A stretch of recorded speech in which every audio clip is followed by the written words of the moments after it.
I'm Skylar, I'm 32 years old, and 5 months ago, my husband tried to murder me with a breakfast smoothie.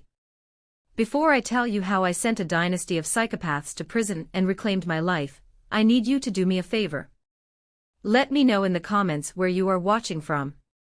It helps me feel a little less alone in telling this story. It started on a Tuesday. The kind of Tuesday that feels exactly like the Monday before it, gray, rainy, and exhausting. I was sitting in Dr. Walsh's office, staring at a poster of the human skeletal system on the wall, shivering in my cardigan. I'd been cold for months. Bone-deep cold. My husband, Julian, was in the waiting room. He was pacing. I could hear his expensive Italian loafers clicking against the linoleum floor outside. Click, clack, click, clack. Even his pacing sounded expensive. He had insisted on driving me here in his black Porsche Cayenne. He was always insisting on things lately. Driving me. Feeding me. Checking my forehead. He was the picture of the worried, devoted husband. Dr. Walsh came back into the room. She didn't look at me. She looked at the tablet in her hands, and I saw her knuckles. They were white. She was gripping that device so hard, I thought the screen might crack. Dr. Walsh? I asked. My voice sounded raspy. It had sounded like that since Christmas. Is it the big C? I had been preparing myself for cancer. My hair was coming out in clumps in the shower. I had forgotten my own social security number the week before at the bank. My fingernails had these weird white lines running across them. I felt 90 years old. Dr. Walsh looked up. Her face was pale, drained of blood.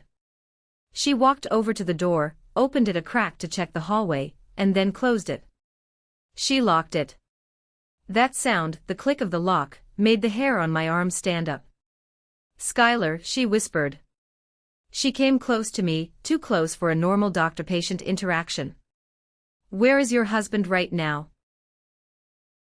He's in the waiting room, I stammered.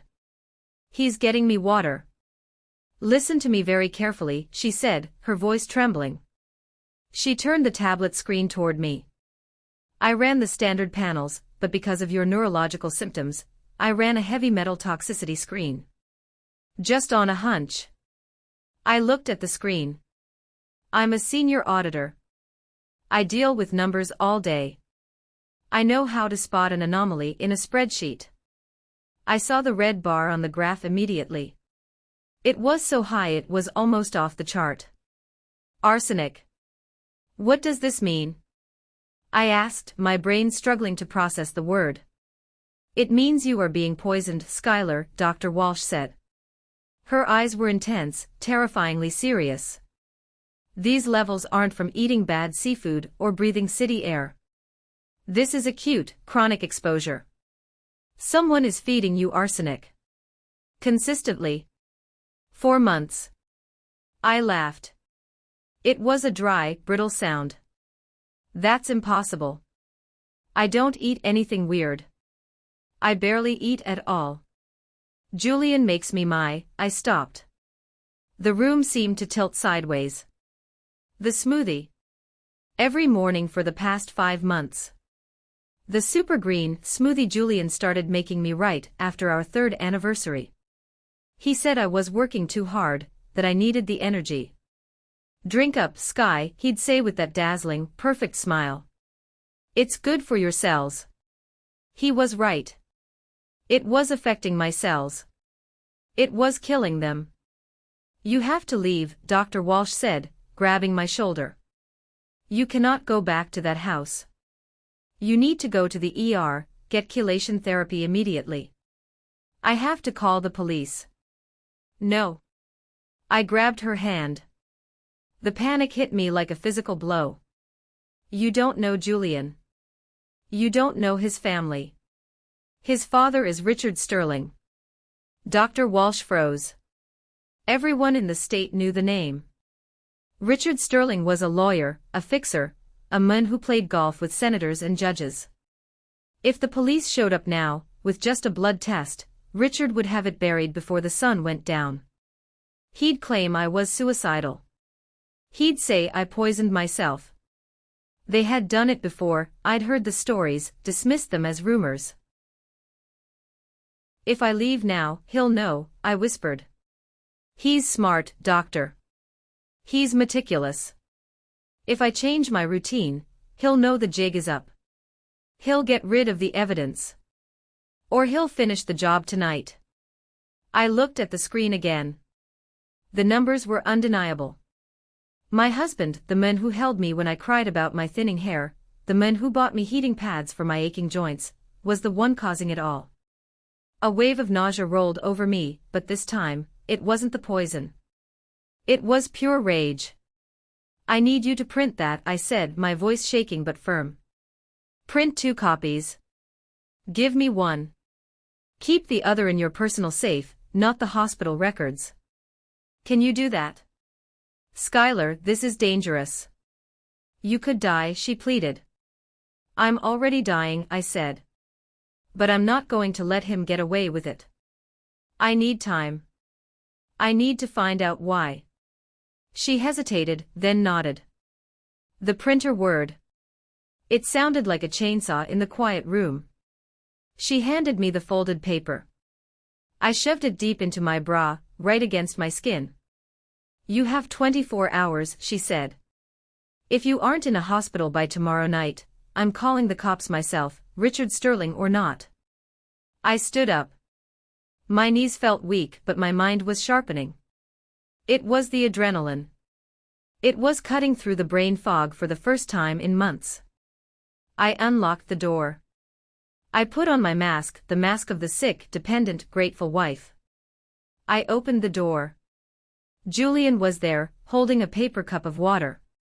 He looked concerned. Perfectly, beautifully concerned. What did she say, babe? He asked, touching my cheek. His hand felt like ice. Or maybe I was just burning up. Anemia, I lied. The lie tasted like copper in my mouth. Severe anemia. She wants me to change my supplements. He let out a breath, a long sigh of relief. Oh, thank God.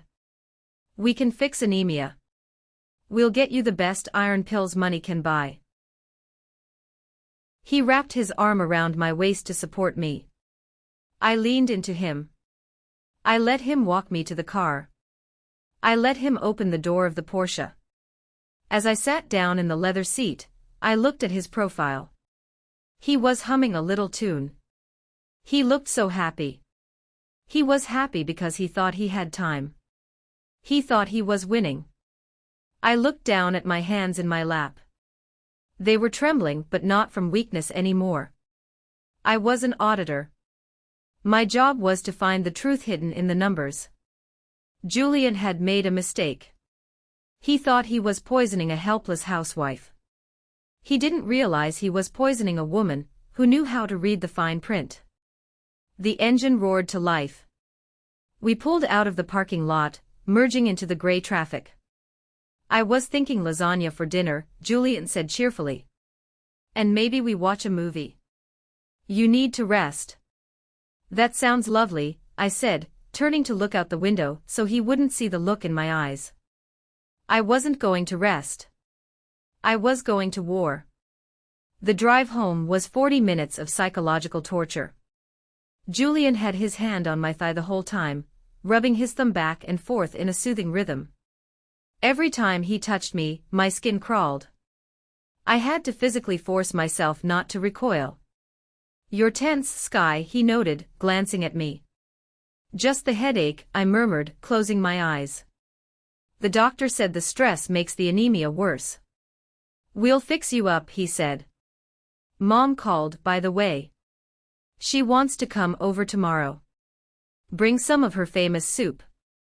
My stomach dropped. Victoria Sterling. My mother-in-law. A woman who wore pearls to breakfast and had never, in the 5 years I'd known her, cooked a meal in her life. Her soup usually came from a 5-star restaurant and was reheated by their housekeeper. If Victoria was coming over, it wasn't to nurse me. It was to inspect the merchandise. To see how close I was to the expiration date. We pulled into the driveway of our house. It was a sprawling colonial style in the best neighborhood. We had bought it 2 years ago. Or rather, Julian's father, Richard, had bought it through a trust, and we paid rent to the trust. I had argued against it at the time. I wanted something smaller, something in our own names, but Julian had given me that look. The wounded puppy look. Don't you want our children to grow up with space, Skylar? Children. We had been trying for a baby right before I got sick. The thought made me want to scream. Had he been poisoning me while we were trying to conceive? We walked inside. The house smelled like lemon polish and expensive candles. It felt like a mausoleum. Go lie down, Julian commanded gently. I'll handle dinner. I went upstairs to our bedroom. As soon as the door clicked shut, I collapsed against it, sliding down to the floor. I pulled the paper out of my bra. The numbers stared back at me. Arsenic. I needed a plan. I couldn't just leave. If I left, they would spin the narrative. They would say I had a mental breakdown. They would freeze our joint accounts. I had no family, my parents died when I was in college. I had no safety net except the one I built myself, and right now, that net was full of holes. I needed evidence. Hard evidence. The blood test proved I was poisoned, but it didn't prove who did it. A defense lawyer, especially one like Richard Sterling, would argue I did it to myself for attention, or that it was accidental environmental exposure. I needed to catch Julian in the act. I stood up and went to the bathroom. I splashed cold water on my face. I looked at the woman in the mirror. Dark circles, pale skin, thinning hair. I looked like a ghost. Good, I thought. Let them think I'm fading. I heard Julian coming up the stairs. I quickly dried my face and lay on the bed, pulling the duvet up to my chin. He entered with a tray. Lasagna and a glass of red wine. No wine, I said weakly. Doctor's orders. Just a sip, he coaxed. It's a Pinot Noir, good for the blood. No, Julian. I put a little edge in my voice.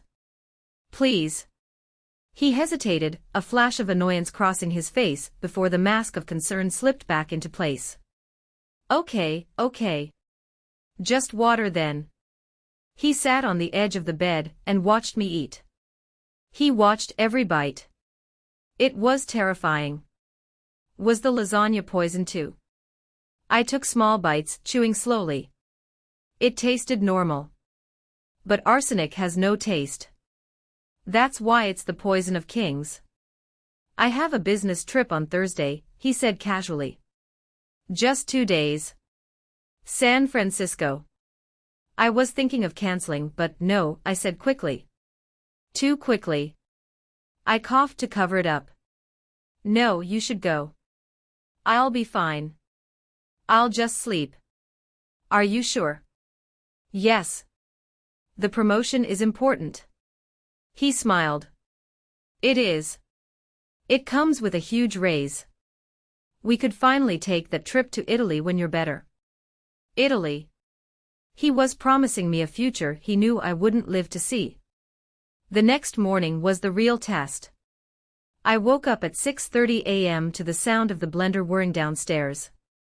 It used to be a comforting sound. Now it sounded like a weapon being loaded. I went downstairs in my robe.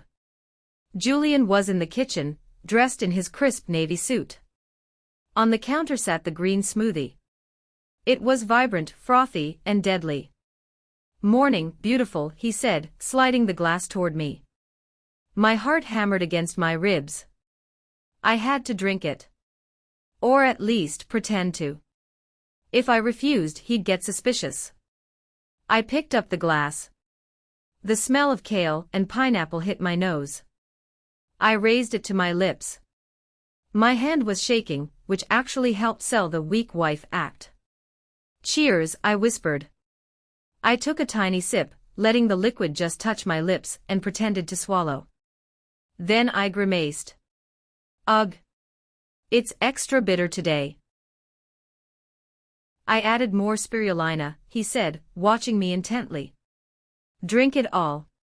You need the iron. I feel a bit nauseous, I said, clutching my stomach.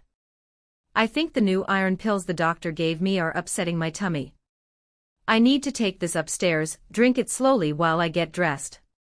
He frowned. Skylar, it separates if you let it sit. I know, Julian. Stop pressuring me. I snapped, letting a bit of hormonal irritation leak out. He backed off, hands raised in surrender. Okay, sorry. Just take it. I have to run anyway. He kissed my forehead. Love you. Love you too, I lied. As soon as the front door closed and I heard the Porsche back out of the driveway, I sprinted upstairs. I ran to the bathroom and poured the entire green sludge down the toilet. I flushed it twice. Then, I remembered Dr. Walsh. I needed a sample. I cursed myself. I had flushed the evidence. But there was still a residue in the glass. I took a Q-tip and scraped the green foam from the sides of the glass, then sealed the Q-tip in a small Ziploc bag I used for jewelry. It wasn't much, but it might be enough. I hid the bag inside the lining of my old winter boots in the back of the closet. Then, I went to work.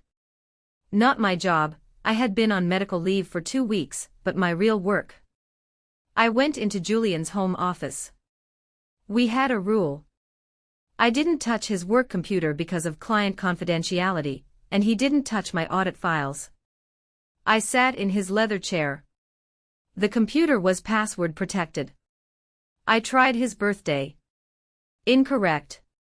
I tried our anniversary. Incorrect. I tried his mother's birthday. Incorrect.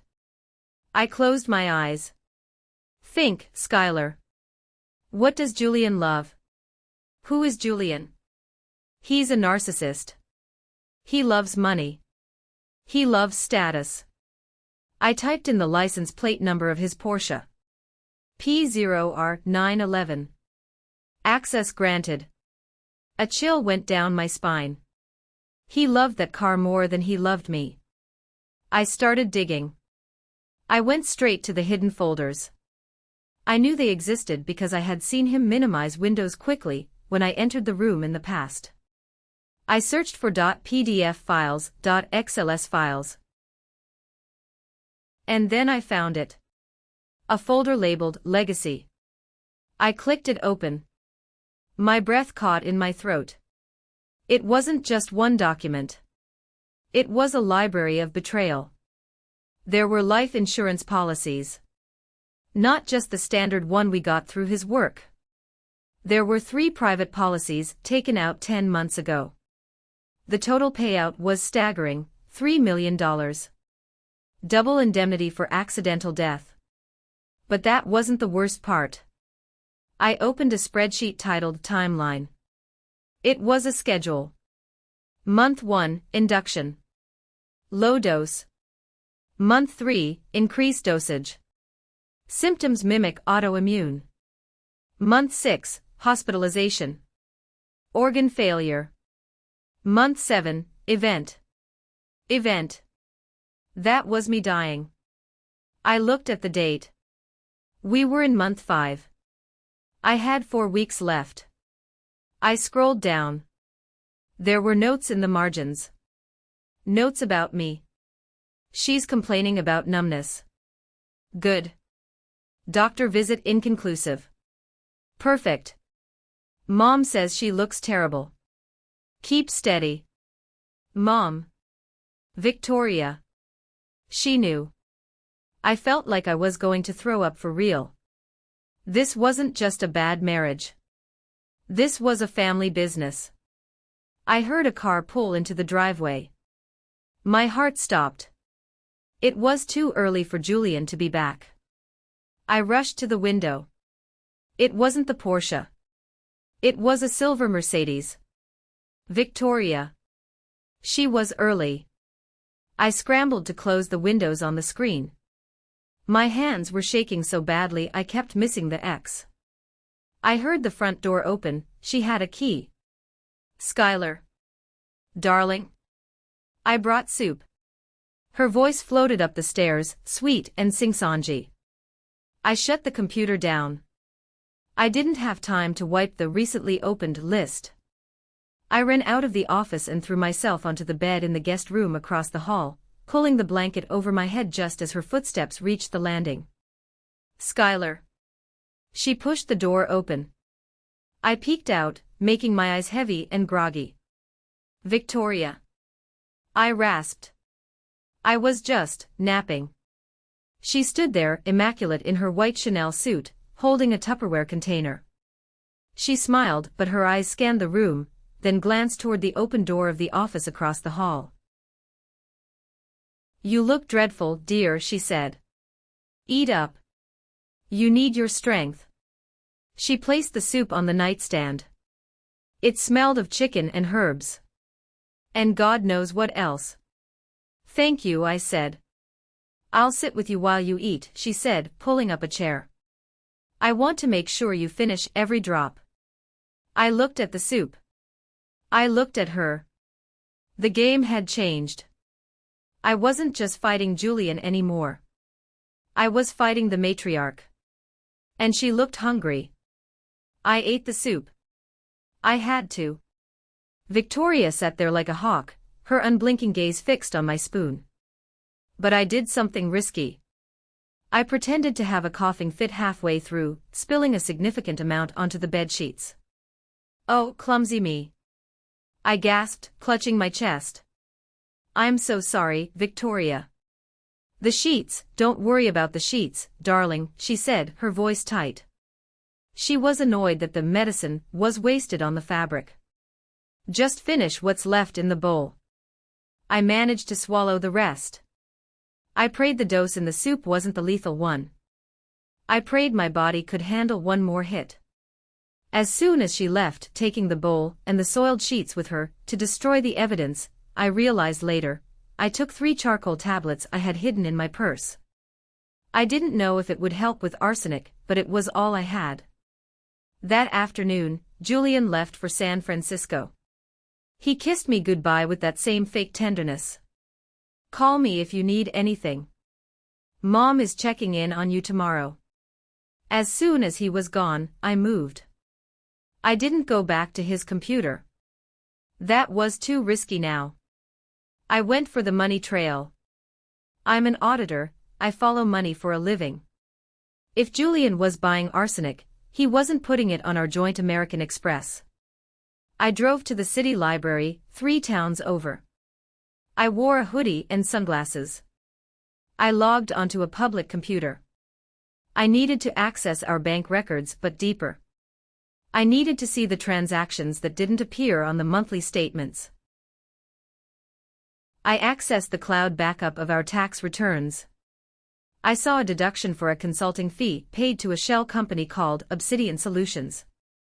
It was a $5,000 monthly payment. I ran a search on Obsidian Solutions. It was registered in Nevada. The registered agent was a generic legal firm. But I dug deeper. I checked the state business filings. The original incorporation documents were signed by a J.R. Sterling. Julian Richard Sterling. I followed the money out of Obsidian Solutions. It was buying chemicals. Specifically, wood treatment preservatives from an industrial supplier in Ohio. The shipping address wasn't our house. It was a P.O. box in the industrial district downtown. But here was the kicker, the funding for Obsidian Solutions didn't come from Julian's salary. It came from a trust fund. The Sterling Family Trust. Administered by Richard Sterling. My father-in-law was funding my murder. He was paying for the poison. I sat back in the library chair, the fluorescent lights buzzing overhead. Why? Why would Richard, a man worth millions, care about a $3 million insurance payout? It didn't make sense. It was peanuts to them. Unless it wasn't about the money. Or unless they didn't have the money. I pulled up the public records on Richard's law firm. There were liens. Tax liens. 3 of them, filed in the last 6 months. The great Richard Sterling was broke. He was leveraging everything. The legacy wasn't wealth, it was debt. My death wasn't just a payday, it was a bailout. $3 million would clear the immediate tax debt and keep them out of prison. I was being liquidated to save their reputation. I printed everything. Every page. I organized it into a binder. Documentation is protection. I needed help. I couldn't do this alone anymore. I called Lena. Lena had been my best friend since college. She was a divorce attorney, sharp as a whip and twice as mean when she needed to be. Skylar. You sound terrible, she answered on the first ring. I need you to meet me. Not at your office. Not at my house. Meet me at the diner on Route 9.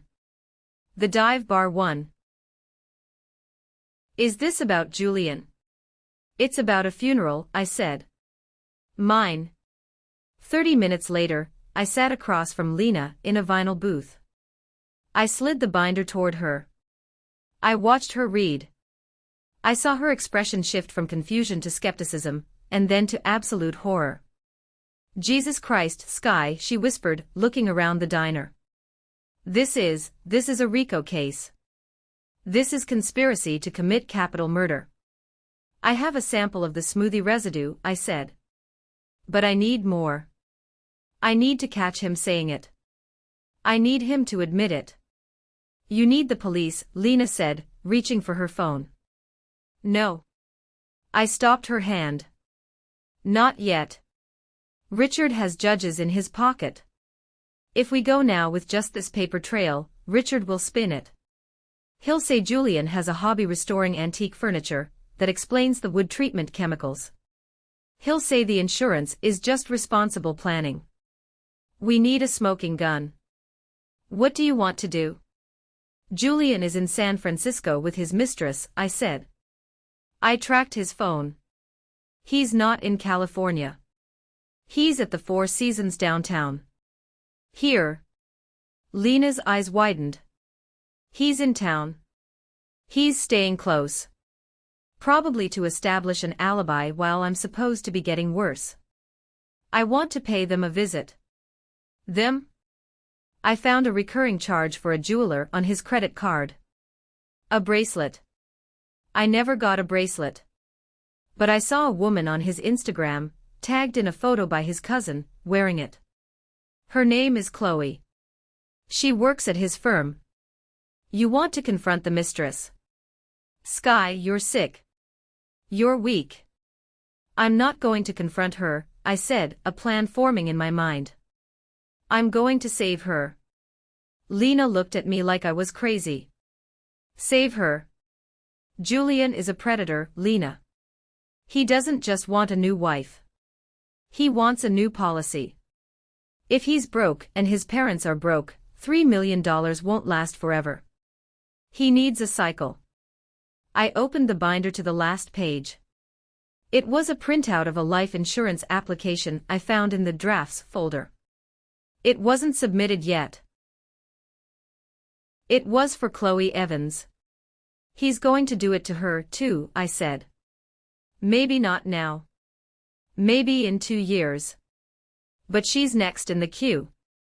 I need her. If I can turn her, I can get inside their circle. Lena took a deep breath. She reached into her purse and pulled out a small black device.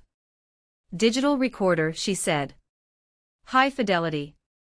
100-hour battery. If you're going to do this, you wire yourself up. And I'm parking outside. I took the recorder. It felt heavy in my hand. Heavier than a gun. Let's go catch a cheater, I said. The Four Seasons hotel bar was dimly lit and smelled of expensive cologne and desperation.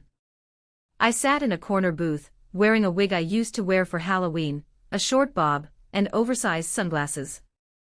I looked like a celebrity trying to hide, or a woman having a breakdown. I felt like both. I saw them walk in. Julian looked devastatingly handsome in a charcoal suit. He had his hand on the small of her back. Chloe. She was young, maybe 25.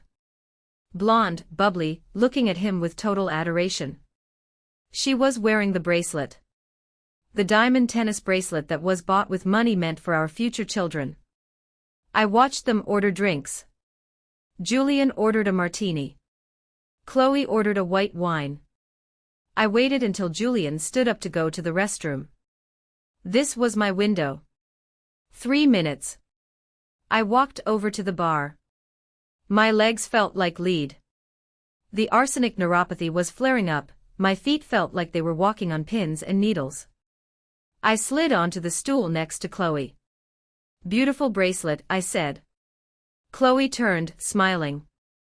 Oh, thank you. My boyfriend gave it to me. Julian has excellent taste, I said quietly. Her smile vanished. She looked at me, really looked at me. She recognized the eyes behind the sunglasses. You, she stammered. She started to grab her purse. I'm leaving. Sit down, Chloe, I said. My voice wasn't angry. It was tired. I'm not here to make a scene. I'm here to show you your future. I slid a single piece of paper across the bar. It was the draft insurance application with her name on it. What is this? She asked, frowning. It's a life insurance policy. $1 million. Beneficiary, Julian Sterling. She laughed nervously. You're crazy. Julian told me you were unstable. He said the medication makes you paranoid. Does he make you smoothies? I asked. Chloe froze.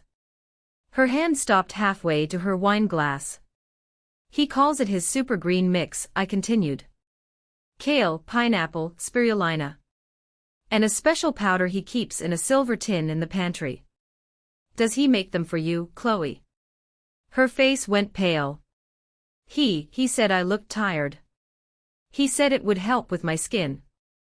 I've been drinking them for 5 months, I said, lifting my sunglasses to reveal the dark, sunken circles under my eyes. I pulled a clump of hair from my head, it came out easily, and placed it on the napkin between us. This is what the smoothie does, Chloe. It's arsenic. He's killing me. And once I'm gone, and he marries you, and the money runs out, who do you think is next? Chloe looked at the hair on the napkin. She looked at the paper. Then she looked toward the bathroom where Julian had disappeared. He loves me, she whispered, tears welling up. He said you were cold. He said you didn't understand him.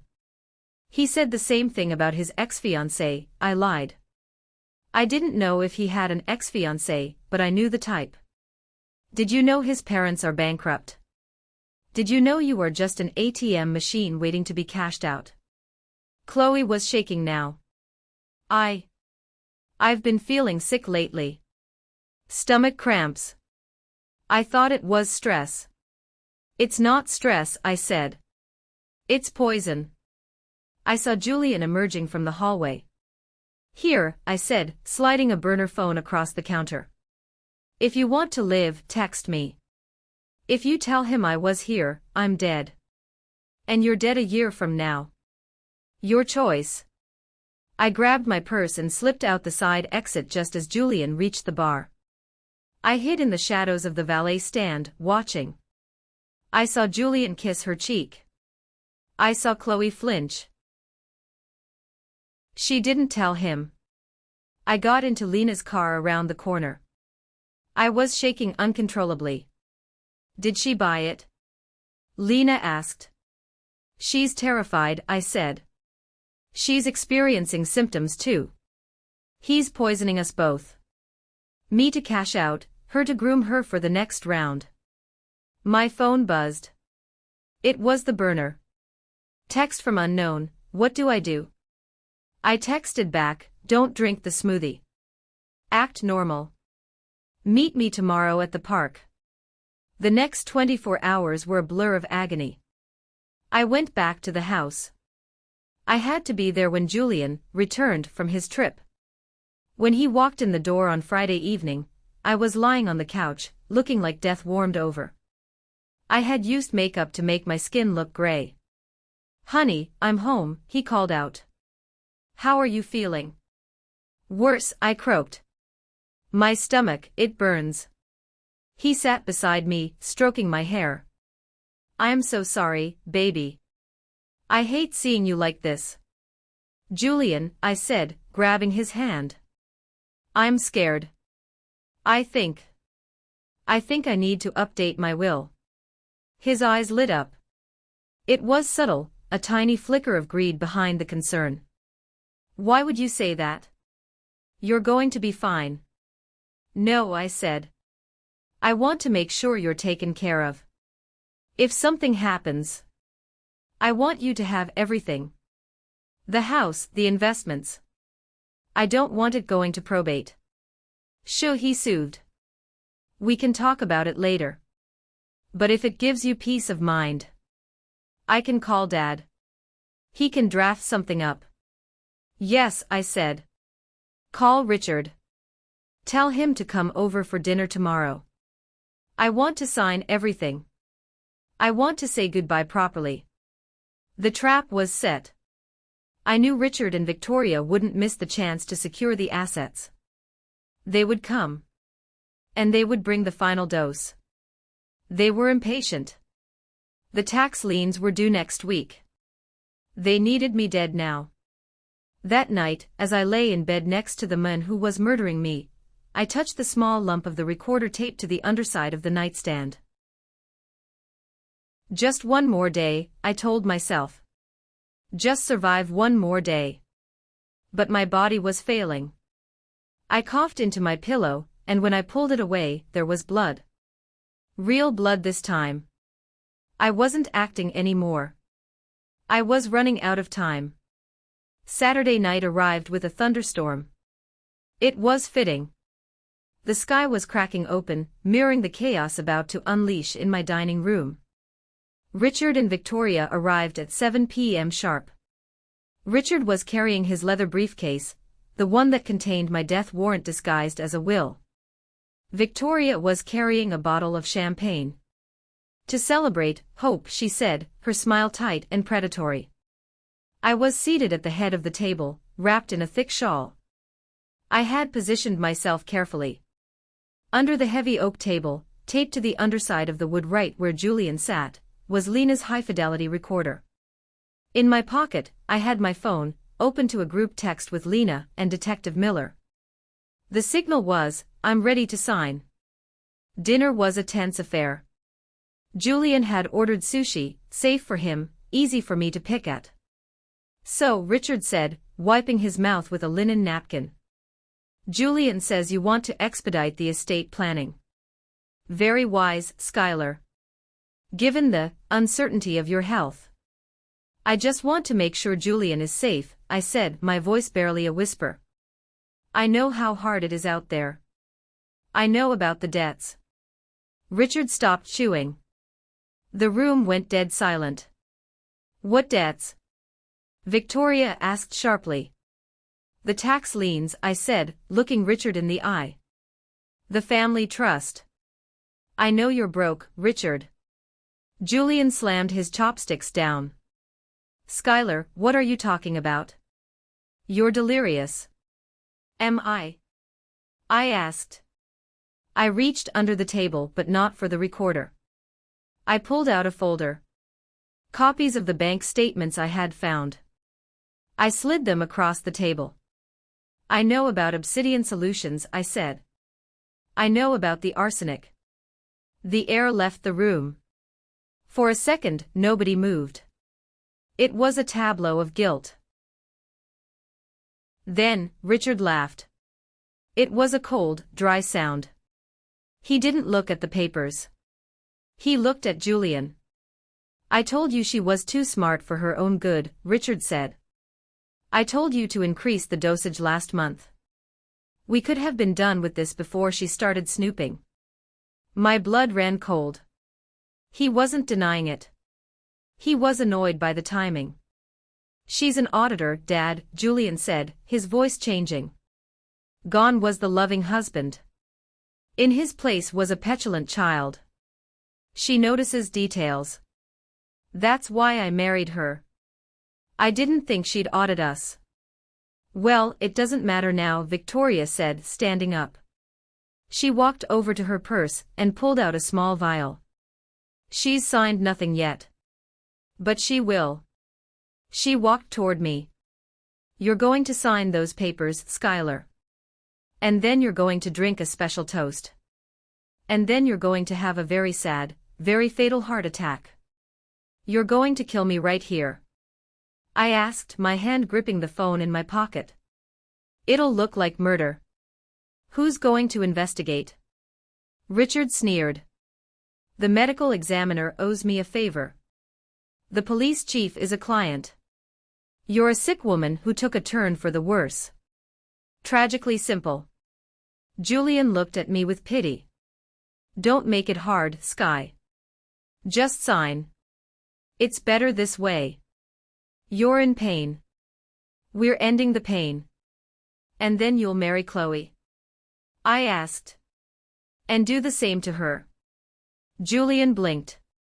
Chloe is fun. But she's not you. She's easier to manage. I'm here. A voice rang out from the hallway. Everyone spun around. Chloe stepped out from the kitchen shadows. She was holding her phone up, streaming live. I heard everything, Julian, she sobbed. You monster. Julian's face went white. Chloe? How did you get in here? I let her in, I said, standing up. I dropped the shawl. I wasn't trembling anymore. I was standing tall. And I let the others in too. Crash. The front door exploded inward. Police. Nobody move. The room filled with uniformed officers. Detective Miller stormed in, gun drawn. Richard Sterling, step away from the table. Victoria Sterling, drop the vial. The chaos was instant and satisfying. Richard tried to shove the papers into his briefcase, but an officer tackled him. Victoria screamed, a high, piercing shriek, as the vial was slapped from her hand. It shattered on the floor, the clear liquid hissing as it hit the wood. Julian simply sat there. He looked at me. He looked at Chloe. He looked at the police. And then, the golden child started to cry. It wasn't my idea, he blubbered, pointing at his father. He made me do it. He said we'd lose the house. I didn't want to hurt her. Shut up, you idiot. Richard roared from the floor, his face pressed against the carpet. I walked over to Julian. The police were pulling his hands behind his back. He looked up at me, tears streaming down his perfect face. Sky, please, he begged. I love you. I was trapped. Help me. I leaned down, close to his ear. I'm not Sky, I whispered. I'm the auditor. And your account is closed. I watched them drag him away. I watched Richard, red-faced and cursing. I watched Victoria, weeping about her reputation. As the squad cars flashed their lights, painting the room in red and blue, I looked at Chloe. She was shaking in the corner. I walked over and put my arm around her. It's over, I said. She buried her face in my shoulder. We stood there, two women who were supposed to be enemies, united by the man who tried to kill us both. Dr. Walsh came in with the paramedics. She checked my pulse. You cut it close, Skylar, she said. Your heart rate is erratic. I'm okay, I said. And for the first time in 5 months, I meant it. This is the moment that changed everything. The moment I stopped being a victim and started being a survivor. I watched the empire of lies crumble, and I was the one holding the sledgehammer. The next morning, the sun came out. It felt different. The air tasted cleaner. I was sitting in an interrogation viewing room at the police station. On the other side of the glass, Julian was unraveling. Without his parents to coach him, without his expensive suits and his car, he was nothing. Detective Miller put the recorder on the table. He played the tape from dinner.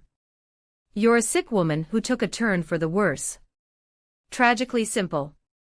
Julian flinched at his father's voice. "Your father is blaming you, Julian," Miller lied. "He says you sourced the poison. He says it was your idea to get the mistress involved." "That liar!" Julian screamed. "He bought the arsenic.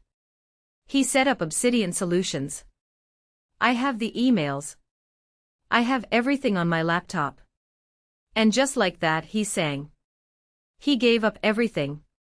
The offshore accounts, the tax evasion schemes, the bribes paid to local officials, and the details of the accident involving his first fiancée, a girl named Sarah who supposedly fell down the stairs 5 years ago. It wasn't an accident. Richard and Victoria were denied bail. The charges were too severe: attempted murder, conspiracy, wire fraud, money laundering. Their assets were frozen immediately. The sterling legacy was seized by the government. I went to see Julian one last time, before they transferred him to the county jail. He was behind glass, wearing an orange jumpsuit that clashed horribly with his complexion. "I can fix this, Sky," he said, desperate. "I know where Richard hid some diamonds. I can give them to you. Just don't testify." I reached into my bag. I didn't pull out diamonds. I pulled out a manila envelope. "Divorce papers," I said, sliding them through the slot. "And a lawsuit for personal injury. I'm taking whatever is left, Julian. I'm taking the house, the cars, the remaining trusts. I'm taking it all." "You can't," he sneered. "You're just an auditor." "Exactly," I smiled. "I know where every penny is. Goodbye, Julian." I walked out of the station. Chloe was waiting for me in the lobby. She looked tired but safe. "Did he sign?" she asked. "He will," I said. "He doesn't have a choice." We walked out into the sunlight together. The nightmare was over. But my new life, a life built on truth and steel, was just beginning. The trial of the century, as the local papers called it, lasted 3 weeks. But for me, it felt like 3 lifetimes compressed into 21 days. I sat in the front row every single day. I wore bright colors: red, royal blue, emerald green. I wanted them to see me. I wanted Julian, Richard, and Victoria to look at the woman they tried to turn into a corpse and see a fire they couldn't extinguish. The courtroom was packed. The fall of the Sterling dynasty was the kind of scandal that people feast on. The wealthy, charitable family who were actually broke, murderous grifters. It was Shakespearean. Julian's defense was pathetic. He tried to play the victim, the coerced son under the thumb of a tyrannical father. He cried on the stand. He talked about his fragile mental state. It might have worked too, if not for the recordings. When the prosecutor played the tape from the dining room, the sound of Julian casually discussing my death as an estate planning necessity, the jury didn't look at him with pity. They looked at him with revulsion. But the real nail in the coffin came from an unexpected place. During the discovery phase, I had used my rights as the victim and the spouse filing for divorce to authorize a forensic audit of every single asset Julian touched. I wasn't just looking for money, I was looking for leverage. I remembered the antique furniture restoration hobby Julian used as a cover to buy the arsenic. I went back to the house, now a crime scene, with Detective Miller to inventory the garage. Tucked away in the back, inside an old, hollowed-out Victorian desk that Julian had supposedly been working on for years, we found it. It wasn't money. It was a terrifying collection of trophies. There were driver's licenses, credit cards, and a diary. They belonged to Sarah. The first fiancé. The one who fell down the stairs. I sat on the dusty concrete floor of the garage and read her words. Sarah hadn't been clumsy. She had been suspicious. She had found discrepancies in the wedding budget. She had realized that the dream home Richard promised them was just a way to launder money. She had threatened to leave. The last entry was dated the day she died. Richard is coming over to discuss the prenup. I'm scared.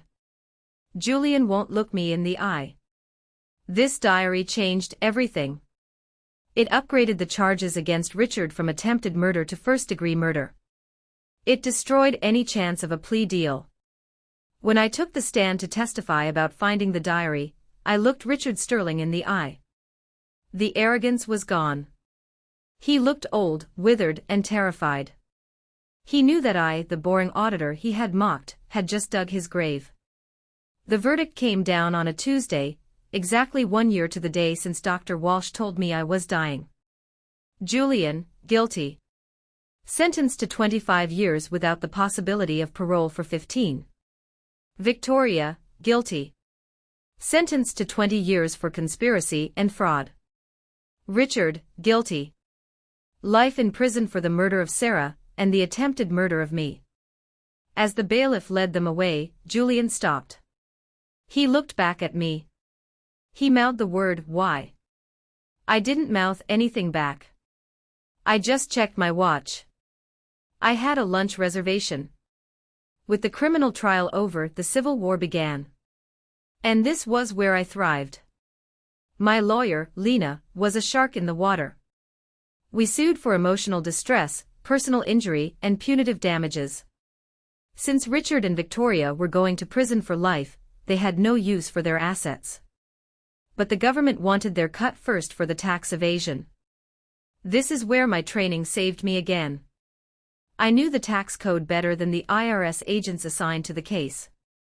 I worked with the forensic accountants to uncover hidden offshore accounts in the Cayman Islands that even the feds had missed.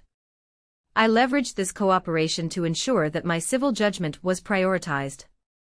I liquidated the Sterling Empire. I sold the Colonial House. I sold the Lake House. I sold the artwork Victoria loved so much. I sold Julian's Porsche.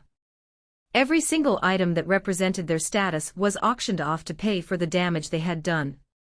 I watched strangers carry away the furniture. I watched a young couple by the dining table where I had almost been murdered. It felt like an exorcism. My physical recovery was slower than the legal one. For months, I still had tremors in my hands. I had night sweats.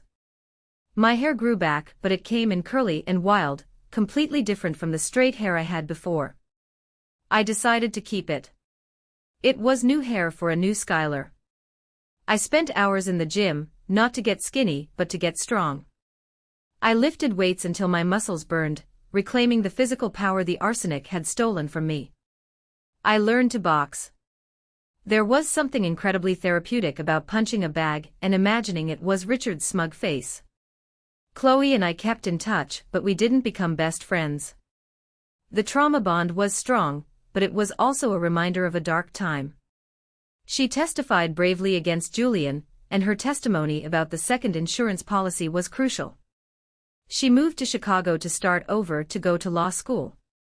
I used a portion of the settlement money to anonymously fund a scholarship that she won. She never knew it was me. It was my way of breaking the cycle. Julian tried to use her as a disposable pawn. I made sure she became a queen. With the settlement money, which was substantial after the government took its share, I didn't buy a mansion or a yacht. I started a business. I founded Phoenix Financial Forensics. My firm specializes in one thing: helping women going through high-conflict divorces find the money their husbands are hiding. I became the auditor for the voiceless. I walked into meeting rooms with arrogant husbands who thought they could hide millions in shell companies, and I tore their financial lies apart. There was one case, about 6 months after the trial. A woman named Maria came to me. She was terrified. Her husband was a powerful surgeon. He told her she was crazy, that there was no money, that if she left him she'd be destitute. I sat her down. I made her a cup of tea, Earl Grey, safe and warm. Maria, I said. Give me his laptop password. 3 days later, I found $4 million hidden in a cryptocurrency wallet he thought was untraceable. When I handed her the report, she started crying. You saved my life, she said. No, I corrected her. You saved your own life by walking through my door.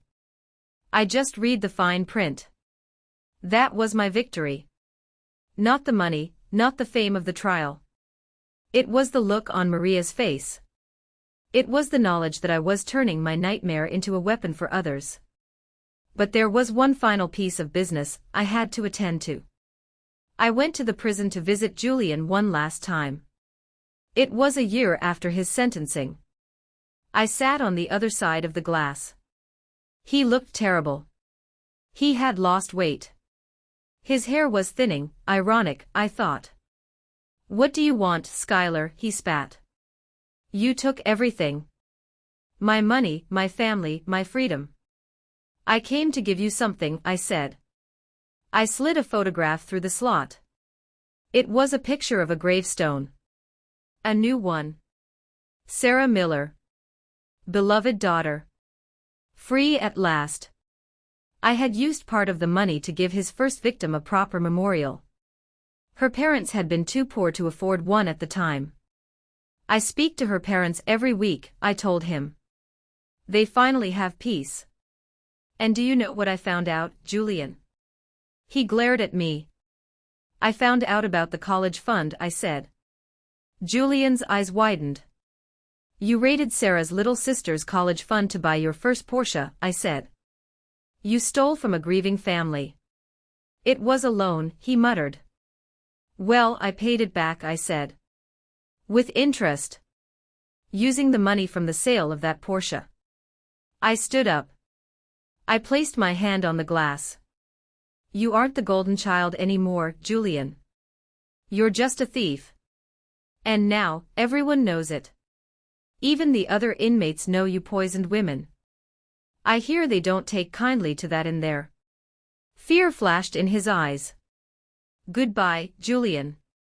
I walked out of the prison and took a deep breath of the cool autumn air. I walked to my car, a sensible, safe Volvo SUV. No more flashy sports cars. I drove away, leaving the sterling legacy to rot behind concrete walls. I had a meeting with a client in an hour. Another woman who needed to find the truth. Another monster who needed to be exposed. I was busy. I had a life to live. 3 years later. Seattle is beautiful in the rain. People complain about it, but I love it. It washes everything clean. I live in a condo overlooking Puget Sound. It has floor-to-ceiling windows, but unlike the Sterling Mansion, this place doesn't feel like a fishbowl. It feels like a fortress of solitude. My fortress. It's 6 a.m. I'm in my kitchen. The countertops are white marble, cold and clean. I open the cabinet. There is no green powder.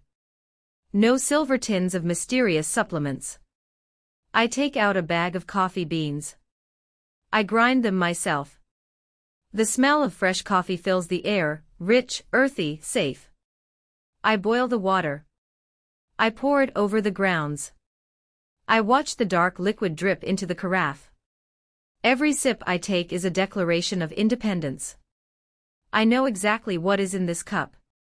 I know exactly where the beans came from. I know who paid for them. My phone buzzes on the counter. It's a text from Lena. Happy Freedom Day, Sky. Drinks tonight. It's the anniversary of the day I walked out of Dr. Walsh's office. We celebrate it every year. We call it the day Skylar didn't die. I smile and text back, absolutely. My treat. I just closed the Henderson case. The Henderson case was a big one. A tech CEO trying to hide stock options from his wife. I found them buried in a subsidiary in Ireland. The settlement is going to be massive. Another woman set free. I take my coffee to the window and watch the ferries crossing the water. Sometimes, in the quiet moments of the morning, I still think about the illusion. I think about how perfect my life looked from the outside. The handsome husband, the wealthy in-laws, the big house, the luxury cars. It was the American dream packaged in glossy wrapping paper. But inside the package was a ticking time bomb. I realized that we are taught to trust the wrong things. We are taught to trust titles. Husband. Doctor. Lawyer. We are taught to trust institutions. Marriage. Family. Legacy. But trust without verification is just gambling. And the house always wins unless you know how to count the cards. I'm not cynical. I still believe in love. I'm actually dating someone new. His name is Mark. He's a landscape architect. He's kind. He has rough hands from working with soil and plants. He doesn't care about status. But Mark knows my rules. We have separate bank accounts. We have a clear legal agreement about our shared expenses. He didn't run away when I presented him with a prenup on our third date, he respected it. He signed it without reading, and I made him stop and read every single word out loud. Never sign what you haven't read, Mark, I told him. Not even for me. He smiled and read it.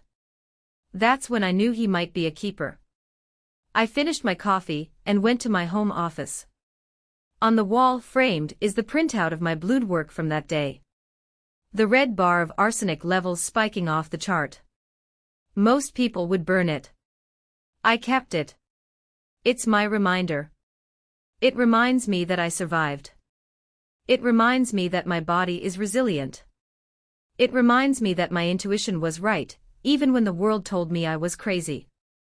I sat down at my desk and opened my laptop. I have a YouTube channel now, in addition to my firm. I share advice on financial literacy for women. I teach them how to spot red flags in their partner's financial behavior. I looked at the camera lens. I wasn't just talking to a lens. I was talking to the millions of women who might be sitting in a cold doctor's office right now, wondering why they feel so tired. I hit record. Hello everyone. I'm Skylar. And today, we're going to talk about the most dangerous clause in any contract, the blind trust. I spoke for 20 minutes. I was passionate. I was clear. I was the voice I wished I had heard 5 years ago. When I finished, I felt a sense of peace that is hard to describe. It's the piece of a puzzle finally completed. All the jagged pieces, the pain, the betrayal, the fear, they all fit together to make this picture of a woman who is unbreakable.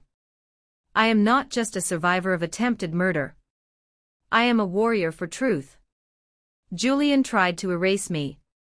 He tried to turn me into a statistic, a tragic line item in an insurance payout. Instead, he turned me into his worst nightmare, a woman who knows her worth, and has the receipts to prove it. The rain stopped outside. The sun broke through the clouds, hitting the water and turning the gray into gold. I stood up, stretched my arms over my head, and felt the strength in my muscles. I grabbed my keys, the keys to my own apartment, my own car, my own life. I walked out the door, ready to face the world. Not as a victim. Not as a wife. But as the author of my own story. Thank you for walking this path with me. My story is extreme, but the lessons are universal. Here is the truth I need you to take away. The most dangerous person in your room isn't always a stranger in a dark alley. Sometimes, it's the person who knows your passwords and makes your breakfast. Trust your body. If you feel sick and doctors can't explain it, don't let anyone, husband, parent, or partner, tell you it's just stress. You know your body better than anyone. Fight for an answer. Financial independence is survival. Never, ever give up total control of your finances. Love is not a reason to be blind.